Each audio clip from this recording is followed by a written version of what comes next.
बेटा यहाँ पे एक स्क्वायर दिया हुआ है ABCD जिसमें एक कोऑर्डिनेट्स 3,2 है और एक डायगोनल की इक्वेशन दी है 6+4y+8 = 0। अब ए के कोऑर्डिनेट्स में सेटिस्फाई नहीं हो रहे, इसका मतलब ये जो डायगोनल है दूसरी डायगोनल है BD। तो सबसे पहले हम AC डायगोनल की निकालने की इक्वेशन निकालने का ट्राई करेंगे। तो उसके लिए क्या करना है बेटा, ये परपेंडिकुलर है तो 4x के साथ आ जाएगा 3y के साथ और बीच का साइन चेंज कर देंगे, यानी 4x - 3y = लैम्डा।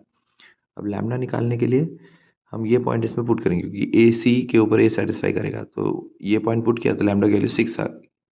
इसका मतलब AC की इक्वेशन आ गई 4x - 3y - 6 = 0। फिर जो स्क्वायर का सेंटर है मतलब डायगोनल्स का इंटरसेक्शन पॉइंट, उसके लिए हमें दोनों डायगोनल्स को साइमल्टेनियसली सॉल्व करना है। तो उसके लिए हम एलिमिनेशन टेक्निक करती है, इसको 4 से मल्टीप्लाई करो, इसको 3 से और फिर ऐड करो। 25x - 24 + 24 = 0, मतलब 25x 0 यानी x की वैल्यू 0 आ गई। अब किसी भी एक इक्वेशन में x को 0 डाल के y निकालो तो y की वैल्यू आती है -2।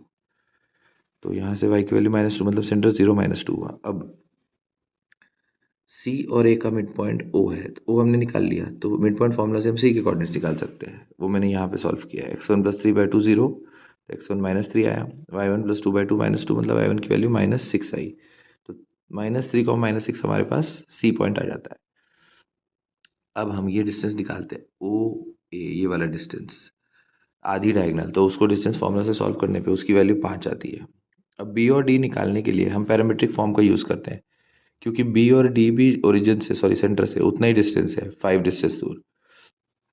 BD का इक्वेशन हमें दिया हुआ है यहाँ पे, तो यहाँ से इसका स्लोप आ जाएगा -3/4, तो मैंने यहाँ पे लिख दिया। तो उससे स्लोप नेगेटिव है मतलब थीटा सेकंड क्वाड्रेंट में, तो वहाँ से हम ट्राइंगल बना सकते हैं 3 4 5 और फिर parametric form x - x1/cos theta, y - y1/sin theta. x1 y1 centre के कोऑर्डिनेट्स है, प्लस माइनस r की वैल्यू 5 है। एक बार प्लस लिया एक बार माइनस, तो B और D के कोऑर्डिनेट्स आ गए बेटा। B के कोऑर्डिनेट्स -4 1 और D के कोऑर्डिनेट्स 4 - 5। ओके।